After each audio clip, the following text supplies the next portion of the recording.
¿Qué tal? Esta es la tercera sesión del tercer tema de la asignatura Psicología del Trabajo y de las Organizaciones. Este tercer tema, como os acordaréis, se llama Motivación laboral y actitudes hacia el trabajo.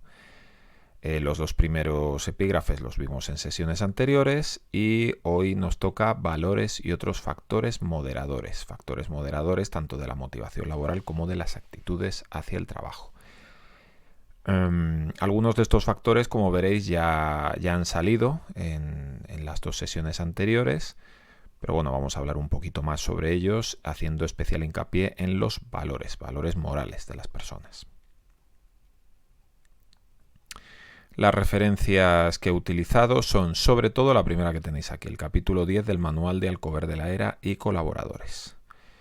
Las tres referencias siguientes, pues como siempre, para completar y aclarar algunos aspectos que no me han convencido del manual, os recomiendo que las dos últimas, sobre todo, el metaanálisis de Yach y Allais y el artículo de Posner, Russell y Peterson, os los bajéis. Están gratuitamente, pues yo que sé, en Google Scholar, por ejemplo, y son muy interesantes. Voy a hablar brevemente sobre ellos en esta sesión.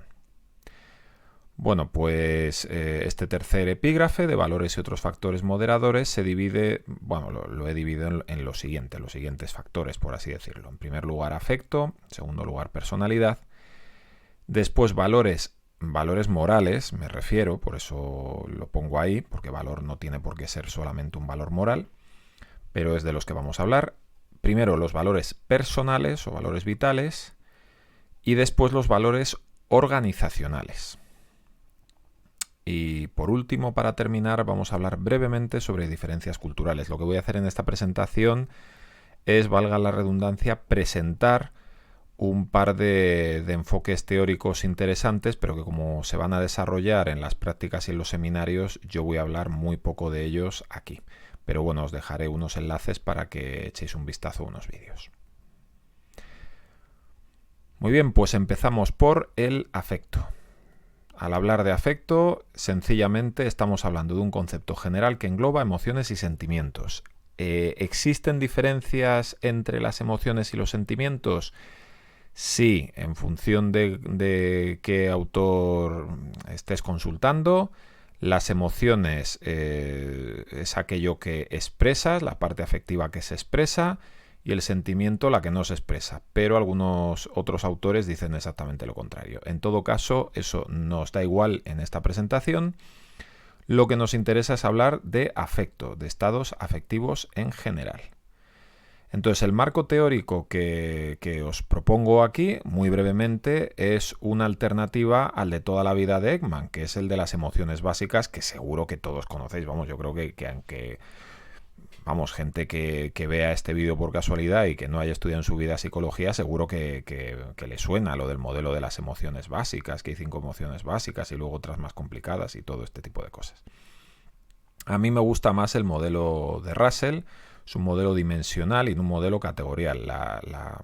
Lo de dividir las cosas en categorías y poner etiquetas, pues sí, está bien, es una cosa a lo que tendemos los seres humanos, pero yo creo que para comprender la realidad es mejor entenderla en términos más bien dimensionales en lugar de categoriales. Y bueno, os voy a poner este ejemplo y vais a entenderlo perfectamente. Esta gráfica que tenéis aquí es el modelo circunflejo de Russell. Como podéis ver, todo afecto, toda emoción se puede poner en un plano bidimensional. Un plano bidimensional en el cual se pueden distinguir pues eso, dos dimensiones. Una es la dimensión de valencia y otra la dimensión de activación. Las emociones pueden conllevar una mayor activación, una menor activación. Mayor activación, pues por ejemplo la ira, o la alegría tendría algo menos activación que la ira, la tristeza menos activación que la alegría, etc. Hay ciertas emociones que están asociadas con un mayor consumo energético, por así decirlo, que otras. Al menos, en fin, de puertas para afuera. Y, en segundo lugar, aunque bueno, aquí estaba al revés, pero bueno, me perdonáis, de todas maneras yo creo que se ve bastante claramente, la otra dimensión es la valencia. Hay emociones que que las valoramos como positivas y otras como negativas. O sea, estar alegres nos parece bien, estar tristes no. Estar relajados nos parece bien, estar airados no. Entonces, no voy a entrar mucho en ello, pero tenéis ahí el modelo que me parece que es más adecuado que lo de separar unas emociones de otras, básicamente porque las emociones dependen mucho de la interpretación que demos de las mismas. Yo, por ejemplo, recuerdo una vez que fui a Finlandia, un colega allí finlandés me hablaba de que se deprimía en invierno y que bueno, que claro, el invierno, la tristeza y tal, y le daba una interpretación como, bueno, no demasiado dramática, pero como que parece que se acordaba de cosas, que tenía una sensación melancólica y todo eso. Y entonces yo le expliqué el tema de que, claro, con el exceso de oscuridad se segrega más melatonina y por lo tanto se entra en un estado más letárgico. Y que a lo mejor él estaba interpretando esa bajada de energía como tristeza, pero que no necesariamente tenía por qué ser tristeza. Y el hombre, recuerdo que se sintió muy como contento. Ah, o sea, que no es que esté triste realmente, o sea, que es que lo que me pasa es que tengo ahí exceso de melatonina, y se quedó como más feliz. Quiero decir que lo de las emociones depende mucho de cómo las interpretemos, que es lo que dije en una sesión anterior sobre la necesidad, pues creo que era en la autoeficacia. Si uno va a salir a hablar en público y uno está nervioso, pues en función de cómo interprete esos nervios, uno lo puede interpretar como que tiene miedo, uno lo puede interpretar como que está excitado, como que está alegre, dispuesto a darlo todo por el discurso. Claro, hay ciertas emociones que no están predefinidas o que no están tan claras, ¿no? Depende un poco de la interpretación que le demos. En fin, no me enrollo más. A lo que voy. En este modelo me parece que se explica todo mejor, de una forma más parsimoniosa y más ajustada a nuestra experiencia. Sin embargo, hay una tercera dimensión que hay que tener en consideración también a la hora de entender el afecto, que es la estabilidad. Es decir, si dicho afecto se mantiene en el tiempo o no. Aquí obviamente estamos hablando de otra cosa, porque puede ser una disposición más bien de la persona, y de esto ya hablamos en una sesión anterior. Podemos hablar de afecto como rasgo o afecto como estado. Hay personas que tienen una tendencia, una disposición a sentir o a tener sentimientos más positivos que otros, pues por la interpretación que le dan a la realidad o por otro motivo. Entonces esto hay que tenerlo en cuenta también. O sea, si estamos hablando de afecto, no solo si tiene valencia positiva o negativa, no solo si es mayor o menor activación, sino cuál es su estabilidad, si es más cambiante o es más estable. Y esto que pongo aquí es para recordar cuál es el lugar del afecto en la motivación y las actitudes. Esto ya lo hemos visto, pero es para que os deis cuenta de que efectivamente es un factor moderador muy importante. Porque en el caso de la motivación era una influencia personal proximal en el proceso motivacional. No sé si os acordáis del gráfico. Y respecto a las actitudes, pues estaba presente en todos los aspectos o dimensiones afectivas de las diferentes actitudes en el trabajo que hemos visto. Entonces, bueno, si no os acordáis del esquemita ese del proceso motivacional, pues ya lo tenéis aquí. Como podéis ver, pues por aquí anda el afecto. Y bueno, aquí voy a echarlo para atrás un momento. Y el efecto que tienen pues eso, los afectos positivos y negativos en el trabajo, pues los tenéis aquí brevísimamente. Pero bueno, me parece que es bastante obvio. En primer lugar, recursos atencionales. Si uno está contento, está centrado, está tranquilo, no tiene ansiedad, no tiene depresiones, no tiene cosas raras, no está cabreado, no tiene miedo, y pues entonces obviamente va a estar va a poder dirigir mayores recursos atencionales al trabajo.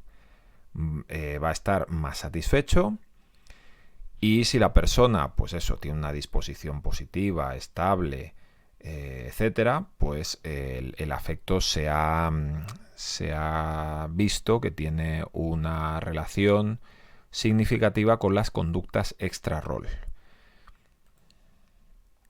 Bueno, pues vamos a hablar ya de personalidad. El metaanálisis que os he enseñado en las referencias. El libro de Alcover de la Era habla de este metaanálisis, pero bueno, me parece que no muestra, al menos de forma explícita, algunos de sus resultados, que me parece bastante interesantes y además sencillos de comprender. Bien, lo que hicieron estos Judge y Allais en un metaanálisis de 2002 es analizar las relaciones entre los 5 grandes de la personalidad, el Big Five, extroversión, neuroticismo, apertura a la experiencia, responsabilidad y el otro era agradabilidad, creo que era, o benevolencia, creo que se decía en español. Bueno, pues esos 5 grandes de personalidad con 3 teorías motivacionales. De todas las que vimos hace 2 sesiones, pues hicieron corresponder los 5 factores de personalidad con la motivación debida al establecimiento de metas, o sea, la expectativa, bueno, eso, el establecimiento de metas, luego las expectativas de éxito y por último la autoeficacia. Es decir, si personas por el hecho de tener una personalidad determinada ya tendían a tener una mayor motivación respecto a las expectativas, respecto al establecimiento de metas o respecto a su propia autoeficacia. Entonces, según los resultados, las 3 dimensiones que parece que importan más son neuroticismo, extraversión y escrupulosidad, que es lo mismo que responsabilidad. Los resultados os los enseño a continuación, pero como podréis ver, los más importantes a la hora de predecir motivación y desempeño son neuroticismo, negativamente, y escrupulosidad, positivamente. Escrupulosidad, por si acaso no os habéis enterado, es la C, lo de consciousness, que se puede traducir por responsabilidad, pero es que no es responsabilidad realmente, o por conciencia, pero claro, es que en castellano queda fatal. Escrupulosidad está mejor, lo que pasa es que es una palabra que se usa menos. Bueno, pues a lo que voy. Os pongo por aquí rápidamente los resultados.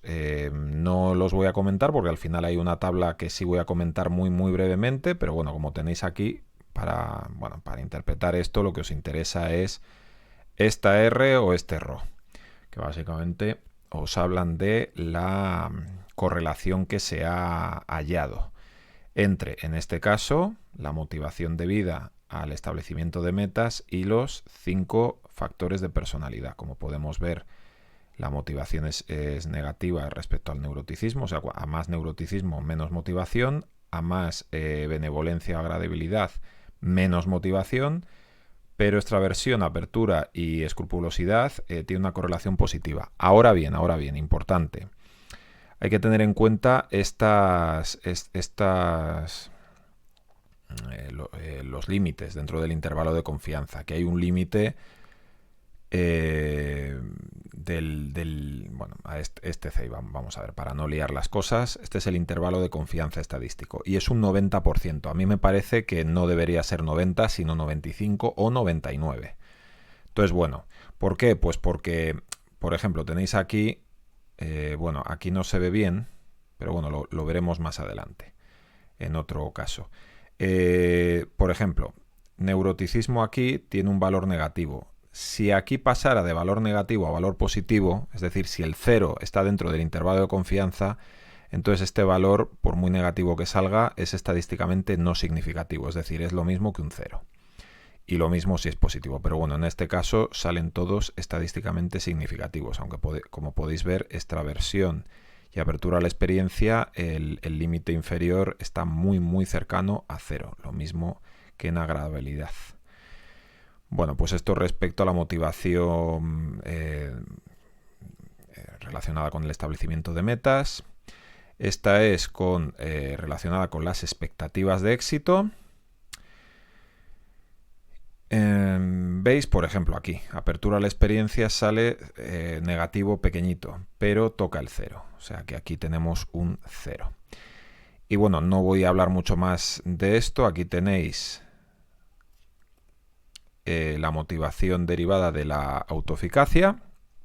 podéis parar el vídeo si queréis y le echéis un vistazo, pero básicamente la tabla que a mí me interesa es esta, en la que lo que se hace es en cada enfoque motivacional, tanto para la motivación derivada del establecimiento de metas como para la derivada de las expectativas como para la autoeficacia, lo que se hace es ajustar una regresión múltiple poniendo como posibles predictores los cinco factores de personalidad. Entonces te sale aquí pues si predice significativamente o no. Esto me parece más interesante porque, claro, puede haber una correlación entre un factor de personalidad y la motivación, pero esa correlación ser espúrea, porque a lo mejor esto es lo... A ver, para poner un ejemplo muy clásico, las personas más altas saben más matemáticas. ¿Eso es verdad? Sí. Lo que pasa es que no es la altura la que causa eso, sino es la edad. Los bebés saben menos matemáticas que las personas adultas. Los bebés son más bajitos que las personas adultas, por lo tanto la correlación entre altura y saber matemáticas es positiva, pero nuevamente, si nos quedamos en lo de la altura, no nos estamos enterando de nada porque estamos dejando fuera la edad. Bien, pues aquí igual. Que salga una relación negativa o positiva con uno de estos factores de personalidad no quiere decir nada en principio, porque a lo mejor lo que lo explica realmente es otro de ellos, que a su vez correlaciona con el que nos ha salido. En fin, resumiendo, que lo que hay que hacer es meter todo esto en una regresión y ver cuáles, metiéndolas todas, te sale significativo. Por ejemplo, en la motivación derivada o relacionada con el establecimiento de metas, vemos que las 5 factores de personalidad tienen de alguna manera predicen significativamente dicha motivación. Además, esta múltiple R que sale aquí, entiendo que esto lo que quiere decir es pues la R de toda la vida del modelo. Entonces, si lo elevamos al cuadrado, sale algo menos de un 0,4, un 40%, quiero decir. Querría decir que los factores de personalidad te explican un 40% de la variabilidad de la motivación. Y bueno, y como podemos ver, el neuroticismo te sale que lo que predice es menos motivación, la agradabilidad predice menos motivación, la responsabilidad o escrupulosidad más motivación, extraversión y apertura más motivación. Y aquí ya este es un caso mucho más interesante, porque como podéis ver, respecto a las expectativas, lo que tenemos es que lo que predice es el neuroticismo. Si metes neuroticismo, todo lo demás te sale no significativo. Es decir, que lo único que predice la expectativa, la motivación derivada de la expectativa, es el neuroticismo y te lo predice además negativamente, lo cual tiene todo el sentido. ¿Qué personas piensan que les va a ir peor de por sí? Pues, ¿o qué personas tienden a pensar que les va a ir peor? Pues las neuróticas. En principio no tiene por qué tener que ver que seas una persona extrovertida o introvertida para pensar que te va a ir mejor. Que tengas apertura a la experiencia correlaciona, pero al final no sale significativo, o sea que tampoco, que seas más o menos agradable o benévolo tampoco, y que seas más o menos escrupuloso tampoco. Esto es una cosa que lo de las expectativas está muy dirigida al futuro y por lo tanto tiene más que ver con la ansiedad, es decir, con el neuroticismo. Y por último, la autoeficacia. Pues lo único que no correlaciona con la autoeficacia significativamente es la benevolencia o agradabilidad. Y el resto, pues como podéis ver, neuroticismo también negativamente, extraversión y escrupulosidad positivamente, y apertura a la experiencia también, aunque menos.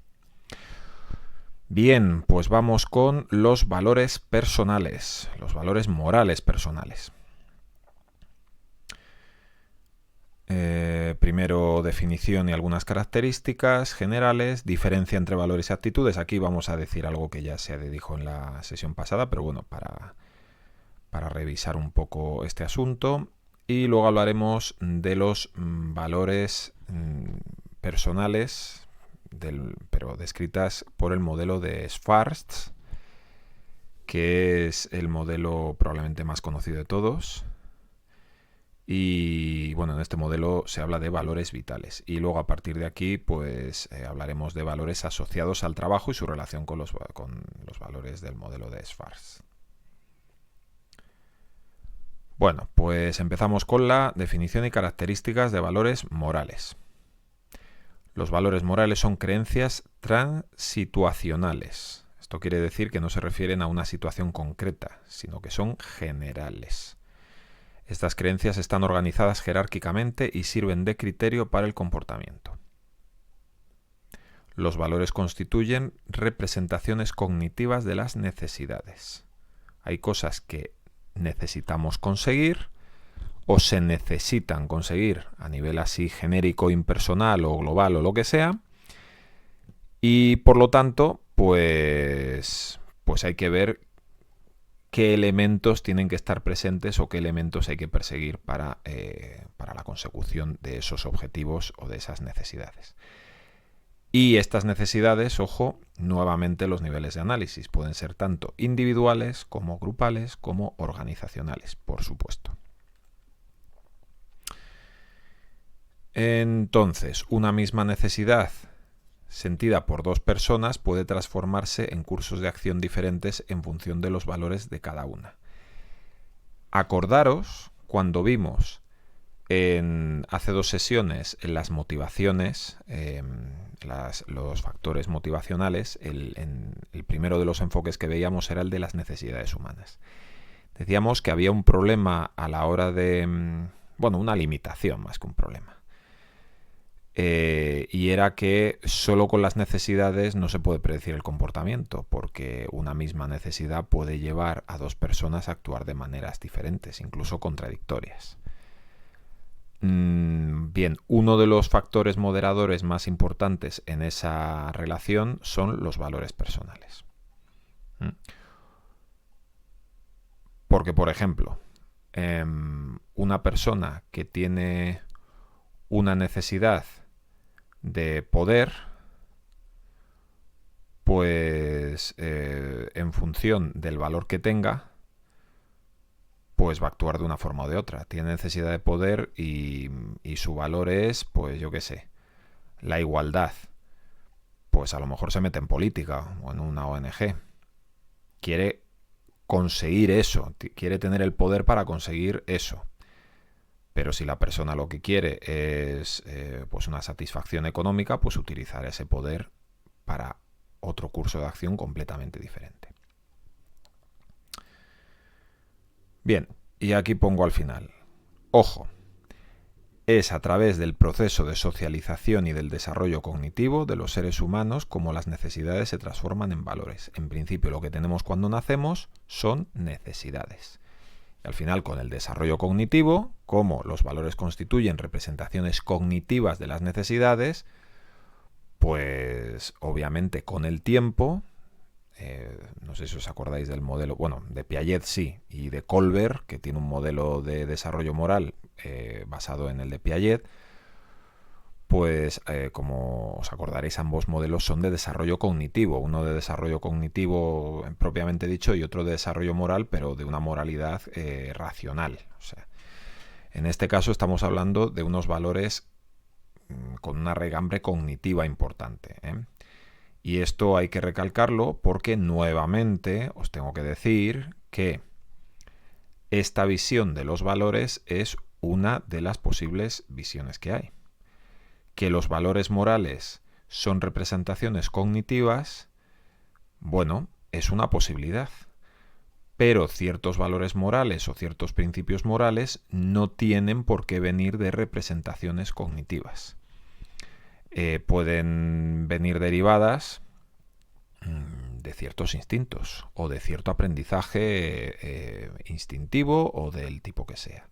Entonces, de lo que vamos a hablar aquí es de valores que constituyen representaciones cognitivas de las necesidades. Pero, nuevamente, esto es una visión determinada. La visión de la moral como algo más bien intuitivo, más que cognitivo, es algo que todavía no ha llegado a España. Es algo que ya está bastante en boga en Estados Unidos, El modelo de Colbert cada vez se utiliza menos, sin embargo el modelo de Haidt cada vez se utiliza más. Jonathan Haidt supongo que os suena de algo, y si no os recomiendo su libro La mente de los justos. En él se establecen ciertos principios morales que no son... o sea, sí tienen una parte cognitiva, pero su origen es intuitivo, o sea, es más bien evolutivo y afectivo. Bueno, no me enrollo más, pero que sepáis eso, que lo que vamos a ver aquí es una visión de los valores que obviamente hay que tenerlo en consideración, porque en el ambiente laboral sí es verdad que hay ciertos valores de los que somos conscientes, a los que hemos llegado a través de una elaboración cognitiva, pero esta no es toda la película. Bien. Pues nuevamente vamos a hablar sobre las diferencias entre valor, actitud y estado de ánimo. Esto ya lo dijimos en la sesión pasada, pero repetimos por si acaso no quedó claro. Los valores y estado de ánimo son generales, las actitudes son particulares. Las actitudes se refieren a cosas, personas, situaciones. Son de tipo específico, pero los valores y los estados de ánimo son generales. Una persona que tiene como valor importante, yo que sé, la justicia o la igualdad o el reconocimiento social, pues eso, como decía antes, es transituacional. No está referido a una situación, a una persona concreta. Son generales. Y los estados de ánimo igual. Uno si se encuentra bien o se encuentra mal, se encuentra bien o se encuentra mal. No es que se encuentre bien o se encuentre mal y aparece en función de, no sé, de la persona en la que pensemos ya nos sentimos bien. Bueno, pues eso generalmente no es así. Un estado de ánimo es algo que está en el presente y es genérico. Los valores son estables, las actitudes evolucionan y los estados de ánimo cambian mucho. Esto sería como una escala. Los valores es lo más estable de todo, las actitudes también son estables, pero en principio se espera que si uno tiene valores, si uno no es como Groucho Marx, que yo tengo estos valores y si no le gusta tengo otros, si uno tiene valores, pues esos valores son estables. En principio los vas a tener toda la vida, puedes tener alguna evolución, pero no demasiado. Sin embargo, actitudes hacia personas o hacia cosas o eventos o el tipo que sea, eso es más fácil que cambie, aunque también puedes tener una cierta estabilidad. Y por último, los estados de ánimo, pues hombre, en principio vienen y van, porque son estados afectivos y los estados afectivos vienen y van. De hecho, aquí meto una cuña recomendación. Si os sentís mal, un buen día, no sé por qué me siento mal, no le hagáis caso, ya se os irá. Si no os va, es porque estáis pensando en ello. Los valores influyen en las actitudes. Es como arriba abajo, ¿no? Los valores es lo que está más arriba, son los que mandan. Y claro, si tú crees en, yo qué sé, tienes ciertas ideas sobre lo que está bien y lo que está mal, pues eso puede influir mucho en lo que te gusta y en lo que no te gusta, obviamente. Los valores son jerárquicos, las actitudes no. Los valores, como veremos, son jerárquicos. El modelo de Schwartz que vamos a ver, además es un modelo jerárquico explícitamente, está bastante bien.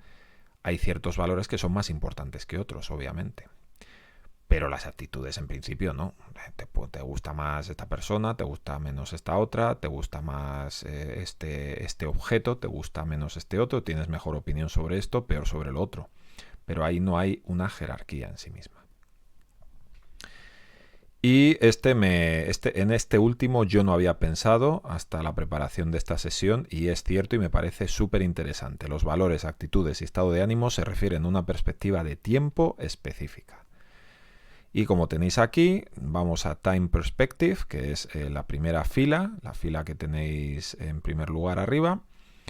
Los valores se refieren al futuro, ¿por qué? Pues porque hablan de estados deseables que se pretenden alcanzar. Las actitudes del pasado, ¿por qué? Pues porque dependen de tu experiencia. Esta persona no te gusta por algo, porque te ha pasado algo con esa persona. No sé, la primera vez que la conociste no te saludó de manera educada, o resulta que es que sabes que es de no sé qué partido político y ya no te gusta, ese tipo de cosas. Bueno, pues eso depende de algo que precede a la actitud. Y el estado de ánimo, al revés, no está ni en el futuro ni en el pasado, está en el presente. Y bueno, el resto del cuadro lo podéis ver tranquilamente, podéis parar el vídeo, pero bueno, algunas cosas ya las hemos dicho y otras, bueno, no, todo lo hemos dicho ya. Lo de que cambia más o menos y lo de que el foco es más general o más específico.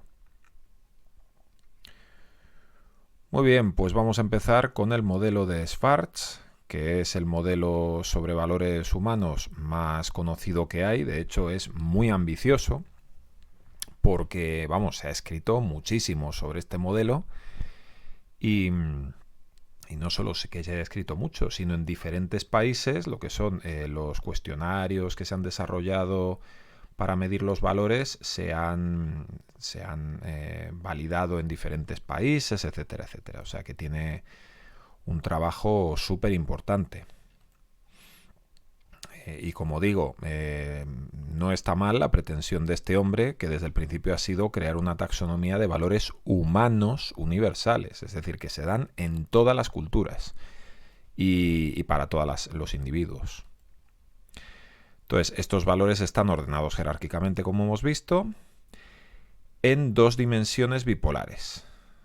Una es conservación, apertura al cambio, y otra es autopromoción, autotrascendencia. Estas son las dos dimensiones principales, pero ahora veremos que todos los valores humanos se ordenan en función de esas dos dimensiones. O sea, esas dos dimensiones crean un espacio bidimensional circunflejo, parecido al de Russell, en el cual se ordenan todos los valores. Y esto que he puesto aquí al final es importante y lo he puesto aquí por, la verdad no sabía cómo ponerlo y al final he puesto que aparezca al final. Una cosa interesante de los valores que vamos a ver ahora, los valores de la jerarquía inferior, es que están ordenados de forma circunfleja y de forma que hay una continuidad valórica, lo cual yo creo que es lo más interesante de este modelo, que es lo que tenéis aquí.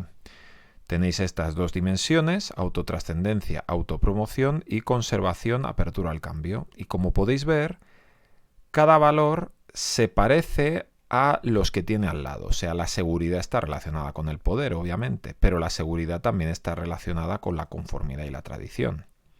El poder está relacionado con la seguridad, pero también con el logro. Ahora bien, el poder no necesariamente está relacionado con la tradición. El logro está relacionado con el hedonismo y también con el poder.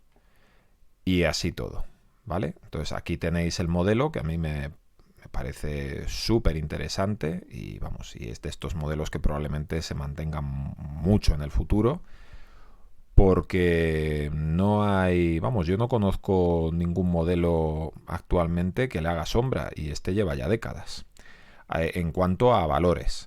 Luego, si nos centramos más en temas más morales, pues hay otras alternativas. Pero bueno, hablando de valores universales, humanos y un poco más específicos como estos, este es el modelo más importante que hay. Y aquí tenemos una definición de cada uno de estos valores. Bueno, voy a leer dos de ellos. Como he dicho antes, no hace falta que os empolléis todas las definiciones, no tiene mucho sentido. Pero bueno, por poner un ejemplo, vamos a empezar con el valor del poder. Pues el poder se define como estatus social entre personas y recursos. ¿Cómo se puede observar dicho valor en el día a día? Pues, por ejemplo, con la necesidad de poder social, la necesidad de riqueza, etc. Todo eso simboliza poder, porque simboliza estatus. Y, como podéis ver, incluye los tres niveles de análisis de siempre. Interacción se referiría a lo intergrupal o lo interpersonal o grupal. Y aquí también, interpersonal o grupal. Aquí se referiría más a lo individual, aquí llama fuente organismo, por ejemplo el hedonismo. Bueno, podríamos decir que el hedonismo también puede ser de tipo interaccional, pero bueno, bien. El hedonismo más individual, la estimulación también, etcétera. Bueno, no me voy a enrollar más con esto porque solo quería mostraros esta tabla pues para que veáis cómo se definen estos valores, pero vamos, esto no lo tenéis que saber.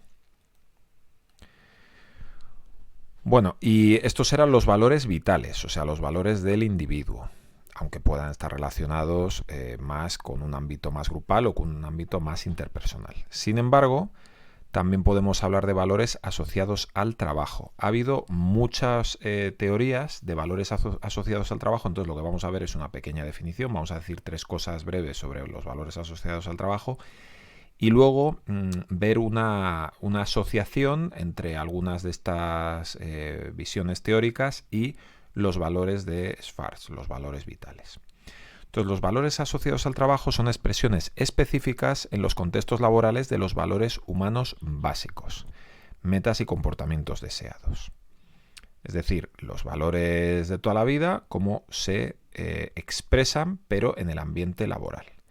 Afectan a los medios y mecanismos que pueden ser utilizados para dirigir las actividades económicas de las sociedades. Y se relacionan con los valores vitales según 2 hipótesis, desbordamiento o compensación. Aquí a veces se dice que si estas 2 hipótesis pues no se sabe cuál es más adecuada o menos, o que se pueden dar las 2 a la vez. Yo creo que las 2 son complementarias y lo vais a ver enseguida. Desbordamiento, lo que dice la hipótesis de desbordamiento es que las personas asumen ciertos valores laborales que se corresponden con los valores vitales. Es decir, que hay una correlación positiva, por así decirlo. Tú buscas seguridad en tu vida, pues también buscas seguridad en el trabajo. Ya está. Eso. Eres una persona tradicional en tu vida, pues asumes roles tradicionales en el trabajo también. Y ese es el tipo de trabajo que buscas. Eso sería hipótesis de desbordamiento. ¿Qué diría la compensación? Lo contrario. Una persona que ha tenido una vida pues muy desordenada y que en principio ha buscado la variedad y ha buscado pues eso, apertura a la experiencia y todo eso, bueno, pues a lo mejor esa persona justo en el trabajo trata de buscar lo contrario, trata de buscar una cierta seguridad, trata de buscar un rol mucho más pasivo, mucho más predecible. ¿Para qué? Pues para poder continuar con esa vida, pues yo qué sé, licenciosa o variada o del tipo que sea fuera del trabajo. Esa sería la hipótesis de compensación. Por lo tanto, bueno, los valores asociados al trabajo se relacionan con los valores vitales, pero eso es todo, tanto positiva como negativamente. Obviamente, la persona que trabaja es la misma que la persona que está fuera del trabajo, así que esos valores parece obvio que tienen que relacionarse de alguna forma. Entonces, como podemos ver, aquí os pongo algunos ejemplos de clasificaciones de valores laborales que ha habido en el pasado. En principio, bueno, aquí tenéis a la izquierda del todo clasificaciones tradicionales, valores intrínsecos o de autorrealización, valores extrínsecos o materiales y valores relacionales. Como podéis ver, nada nuevo. Aquí hay una clasificación de Elizur que dicen valores relacionados con la cognición, valores relacionados con lo instrumental, valores relacionados con lo afectivo, que como podéis ver tiene una relación bastante clara con los valores intrínsecos, extrínsecos o sociales respectivamente, que se llaman así explícitamente intrínsecos, extrínsecos o sociales en la clasificación de Ross, Schwartz y Surkis. ¿Qué es lo interesante de aquí? Pues ver que los valores intrínsecos, los valores de autorrealización, parecen relacionarse con el valor vital del modelo de Schwartz de apertura al cambio. Una persona que se quiere autorrealizar obviamente es una persona que tiene que tener un mayor interés en la exploración, tanto hacia adentro como hacia afuera. Valores extrínsecos, valores materiales, tienen más que ver con la conservación. Obviamente una persona más conservadora es una persona más preocupada, pues eso, por mantener lo material entendido lo que tiene, no necesariamente dinerario. A lo mejor pues la seguridad a la hora de salir a la calle o la seguridad en el trabajo, ese tipo de cosas. Los valores sociales se relacionarían con la autotrascendencia y los valores de poder y prestigio con la autopromoción. Como podéis ver, a la hora de relacionar los valores de Schwartz con valores referidos al trabajo de los diferentes modelos que tenéis aquí, lo que hay que hacer sencillamente es tomar no los valores de primer orden, sino los de segundo orden, los que están más arriba en la jerarquía, los que están en las dos dimensiones. Bueno, y pasamos a los valores organizacionales, que son aquellos valores que expresan la filosofía de una empresa o una institución. Esto lo volveremos a ver con algo más de detenimiento en el siguiente tema, que es el de clima y cultura organizacional. Estos valores son relativos a comportamientos o metas organizacionales deseables que orientan la vida de los miembros y están al servicio de intereses individuales, colectivos o mixtos. Como siempre, niveles de análisis. Los valores necesariamente, aunque sean del individuo, aunque sean de la organización, van a tener una relación con lo individual y lo organizacional, necesariamente. Y esto que viene ahora es interesante, también es muy obvio, pero hay que tenerlo en consideración. Los valores personales, los valores grupales y los valores organizacionales pueden entrar en conflicto. Esto es una cosa que se relaciona con una idea de lo que es la ética y la moral que me parece muy interesante. A veces la palabra, esto es un pequeño paréntesis, pero para que veáis que está todo bastante más relacionado de lo que parece. No sé vosotros qué idea tenéis o acerca de la diferencia entre ética y moral. Yo lo que estudié en su momento era que la ética era el estudio de la moral. O sea, la ética era una disciplina filosófica y la moral pues eran los comportamientos de las personas que se perciben como buenos o deseables y la inmoralidad pues como los comportamientos malos. Y la ética estudiaría qué comportamientos son buenos o malos, algo así. Hay una visión que a mí me gusta mucho, que es la del materialismo filosófico de Gustavo Bueno y todos los discípulos que ha tenido, que obviamente no se lo ha inventado él, porque también se puede ver en más o menos en autores clásicos, como por ejemplo, Spinoza o Marx incluso, pero que hace una distinción que me gusta mucho entre ética, moral y política. Entonces, ética se refiere a la adaptación del individuo, moral se refiere a la adaptación del grupo y política al Estado. Pues es algo parecido a lo que vemos aquí. La ética se refiere a los valores más bien individuales, no exactamente, porque esos valores individuales pueden referirse al grupo y todo esto, pero para que nos entendamos, los valores individuales, los valores grupales, es decir, lo que se refiere al grupo como estructura humana, no como categoría o gente que se parece en el color de los ojos o en los genitales o cosas así, no. Sino grupo entendido como estructura y la organización como una institución política, es decir, con unos intereses, con grupos de personas con intereses propios dentro de ella, etcétera, etcétera. Entonces, los valores individuales o personales se corresponderían con la ética, los valores grupales con la moral y los valores organizacionales con lo político. De hecho, es bastante interesante que de un tiempo a esta parte las diferentes organizaciones o empresas han empezado a asumir dentro de su misión, visión, valores, pues sobre todo las grandes, algunos elementos de las llamadas líneas SG de BlackRock, que son igualdad, sostenibilidad y no me acuerdo lo que era la G. Sostenibilidad, y gobernabilidad, eso es. Es decir, al final estos valores organizacionales están necesariamente vinculados con lo político. Bueno, esto es... Cierro paréntesis. Me parecía interesante meter aquí algo que yo creo que puede ser útil como complemento. Bien, todos estos diferentes niveles éticos, morales y políticos, que aquí identificamos como valores personales, valores grupales y organizacionales, ¿cómo no van a entrar en conflicto? Por supuesto pueden entrar en conflicto. Valor organizacional, yo qué sé, maximizar beneficios. Pues echamos a media plantilla porque hemos disminuido los beneficios este año y no puede ser. Eso tiene que ver con los valores personales de la seguridad. No, la seguridad de la empresa a lo mejor no es la seguridad del individuo.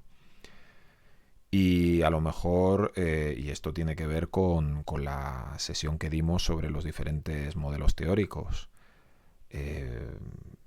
Aquí está la política, ¿no? de la organización. ¿Quién nos dice que los objetivos que tienen los individuos respecto a la empresa son los objetivos de la empresa, entendida como los objetivos de la clase dominante de la empresa? Pues no tienen por qué coincidir, vamos, de hecho es de suponer que varíen un poco o que puedan entrar en conflicto, pero totalmente, ¿no? Bueno, seguimos. Las relaciones entre los distintos valores también pueden adoptar diferentes direcciones. Así los valores personales pueden ser transferidos a nivel grupal y organizacional y viceversa.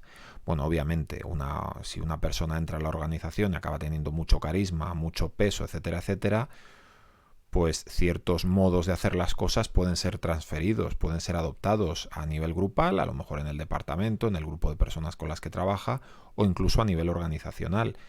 Y al revés, la organización en principio pues puede transferir sus valores, su misión, visión, valores a los trabajadores, que vamos, de hecho es lo que se suele hacer, sobre todo, se suele intentar hacer, sobre todo en las empresas grandes, ¿verdad? Bien, características de los valores organizacionales. Se pueden distinguir 3 características básicas. Bueno, 3 características o 3 dimensiones, también podríamos decir, de los valores organizacionales. En primer lugar, podríamos hablar del carácter cognoscitivo de los valores organizacionales, que se refieren a las propias creencias sobre la organización, sobre qué es la organización, la filosofía de la organización. Y basándonos en eso, pues obviamente a partir de ahí se justifican pues conductas y decisiones, tanto a nivel individual como organizacional.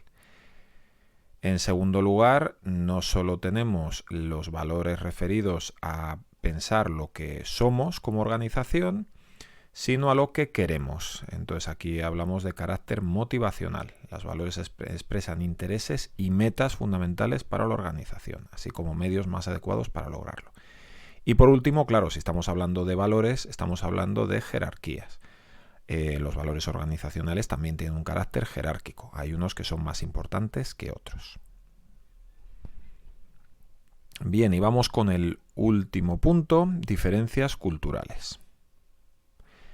En primer lugar, vamos a hablar nuevamente del modelo de Schwartz, porque se puede hacer una última asociación muy interesante con las diferencias culturales. Aquí vamos a hablar de valores culturales. Partiendo del modelo universal de los valores humanos, no solo se pueden hacer correlaciones con los valores en el trabajo, sino también con los valores en las culturas.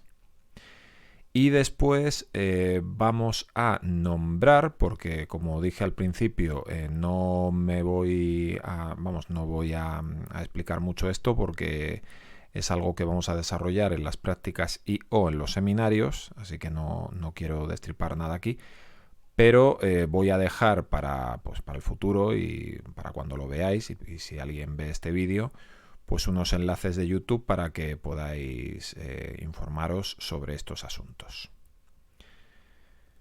Entonces, brevemente acerca del modelo de Schwartz. Los valores culturales pueden ser comparados considerando la forma en que las sociedades afrontan 3 cuestiones básicas. Lo que se va a hacer aquí es utilizar estos valores universales, los valores vitales, pero a un nivel cultural. Y lo que Schwartz y colaboradores dicen es que todos se pueden ordenar en base a 3 comparaciones básicas. La primera es cómo se relaciona el individuo y el grupo. Es decir, conservación versus autonomía.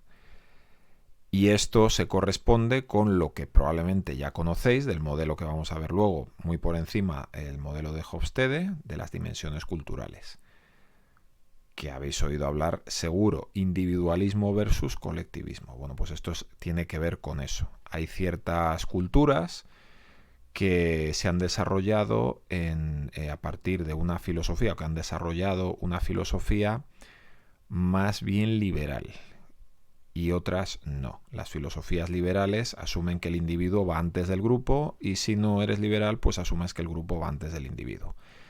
Por lo tanto, habrá sociedades donde la relación del individuo con el grupo, pues claro, va a ser muy diferente.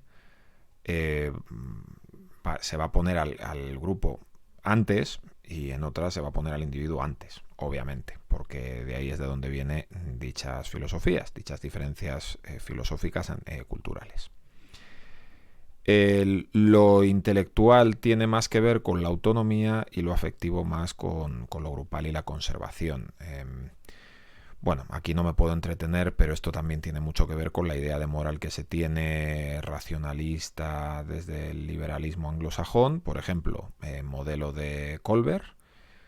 Las personas más avanzadas moralmente son las personas que acaban teniendo una moral más parecida a lo que él cree que se tiene que tener, que es una especie de moral kantiana universal y acontextual, etcétera, individual y todo esto, versus una visión antropológica de la moral, que aunque, vamos, los modelos que conozco básicamente también vienen de Estados Unidos, pero claro, ya es gente pues que se ha formado en otros sitios, pues que ha hecho trabajos en Brasil, como por ejemplo Hyde, o en India, por ejemplo Schroeder, o en África, por ejemplo Fiske, ¿no? Bueno, que me enrollo. Segunda cuestión básica, las sociedades se pueden comparar en cuanto a valores atendiendo a la exigencia de un comportamiento responsable que garantice el entramado social. Este comportamiento responsable puede ser o jerárquico o no jerárquico, o jerárquico o igualitario, es decir, más bien vertical, más bien horizontal. Es una especie de organización en el que cada uno forma parte de una jerarquía, entonces cada uno tiene un rol determinado y ser responsable quiere decir asumir dicho rol, versus sociedades donde de lo que se trata no es de asumir un rol dentro de una jerarquía. Obviamente esto es, hay una escala de grises, pero para que nos entendamos, el otro extremo sería, como digo, sociedades donde el individuo responsable es un individuo autónomo, un individuo que toma sus propias decisiones, no es un individuo que está pendiente de cumplir con un rol que se le ha asignado. Y por último, la relación del género humano con la naturaleza y el mundo social, competencia versus armonía. ¿Qué se quiere? ¿Estar todos bien, tranquilitos, aunque no avancemos demasiado, o hay que fomentar la competición para llegar a lo máximo de nuestras posibilidades? Ejemplo, sociedad de Estados Unidos, sociedad, yo qué sé, hispana. Vamos a decir sociedad española en general, aunque también habría diferencias. ¿Dónde hay más productividad? En Estados Unidos. ¿Dónde hay más problemas psicológicos? En Estados Unidos también. Pues es eso, donde hay más armonía históricamente en los países hispanos. Ahora hay menos por precisamente influencia de los valores anglosajones, pero dichos valores lo que fomentan es la competitividad. Bueno, en fin. Dicho esto, vamos a ir terminando. En segundo lugar, quiero hablar muy brevemente de lo que es la dimensión weird dentro de los estudios culturales en psicología. Esta dimensión hay que tenerla en cuenta a la hora de conocer las diferencias culturales que nos podemos encontrar. Y aunque yo no he encontrado trabajos muy basados en esta dimensión que voy a explicar ahora brevemente, que muestren una aplicación clara en el ámbito laboral, no me cabe duda de que si no los hay, los va a haber. Esta dimensión se refiere, o sea, queer que como sabéis es raro en inglés, extraño, es el acrónimo de Western Educated Industrialized Rich and Democratic Societies, es decir, sociedades democráticas ricas, industrializadas, educadas y occidentales. Básicamente lo que viene a decir esta teoría, os pongo aquí un vídeo donde explica brevemente lo que hay que saber, pero vamos, os digo en 2 minutos muy por encima por qué esta dimensión es importante. Bien, se ha visto que los resultados obtenidos en psicología pueden ser, son menos universalizables de lo que se pensaba. ¿Por qué? Porque la mayor parte de dichos estudios provienen de Estados Unidos, especialmente de universidades estadounidenses. Es decir, que casi todos los estudios de psicología, últimamente menos, pero bueno, sigue siendo una inmensísima mayoría, nos están hablando de la psicología de los estudiantes universitarios estadounidenses. ¿Qué pasa? Que se ha visto que las características psicológicas de dichas poblaciones son las más raras y únicas del mundo. Es decir, si tú coges a gente de África y a gente de China o a gente de Indonesia, o yo que sé, o a gente de Bolivia o cosas así, pues verás que psicológicamente se parecen mucho más entre sí, y estamos hablando de, yo que sé, las 2/3 partes de la población mundial o más. Estas se parecen más entre sí de lo que se parecen, yo que sé, los mexicanos a los estadounidenses que están al lado. Entonces, hay ciertas culturas que están asociadas con unas características psicológicas tan específicas que hay que tener cuidado a la hora de generalizar a otras culturas. Por lo tanto, muchos de los resultados que se han obtenido, por ejemplo, los que yo os he contado en las 2 sesiones anteriores respecto a motivación y actitudes ante el trabajo, hay que tomarlas con pinzas si estamos hablando de sociedades que no tienen nada que ver ni con Estados Unidos ni en segundo lugar con Europa, con la Europa occidental, especialmente con la Europa del norte, la Europa anglosajona, anglogermánica. Cuanto más nos alejemos de ese ámbito, probablemente menos válidos van a ser nuestros resultados. Por lo tanto, es algo que hay que tener en cuenta. Y por último, también voy a hablar muy por encima de esto, las dimensiones culturales de Hofstede. Es una cosa que vamos a desarrollar, un tema que vamos a desarrollar en una práctica y de todas maneras la he puesto como opción para desarrollar en un seminario, por lo tanto no la voy a contar aquí. Sí os recomiendo que os metéis, pues, sobre todo a los que estéis viendo por casualidad, por una circunstancia extraña, este vídeo y no pertenezcáis a este curso, los amigos del futuro que veáis este vídeo en algún momento, bueno, pues que sepáis que en ese primer enlace que tengo ahí, pues que los voy a poner abajo, como digo, podéis ver una explicación muy sucinta de lo que son las dimensiones culturales de Hofstede. Y este segundo enlace a mí me resulta muy chulo porque básicamente puedes comparar las diferentes dimensiones culturales de diferentes países. Entonces puedes ver, puedes imaginarte cuáles son los problemas que puede haber derivados de estas diferencias culturales si se quiere establecer una relación laboral en esos países por parte de personas de otros países. Y esto es todo lo que quería decir. A ver, ¿qué más hay por aquí? Ah, sí, bueno, pues esto es un ejemplo. Esto lo puse al final porque dije, bueno, voy a poner algún ejemplo de que estas dimensiones culturales realmente, o que lo de la dimensión queer que he hablado antes, realmente sí tienen una importancia a la hora de estudiar las relaciones laborales. Y efectivamente, hay evidencia empírica referida a este modelo de las características del trabajo de Hackman y Ullman que vimos hace 2 sesiones respecto a la motivación laboral. Habíamos dicho que ciertas características del trabajo evocaban ciertos estados psicológicos críticos que producían una serie de resultados laborales.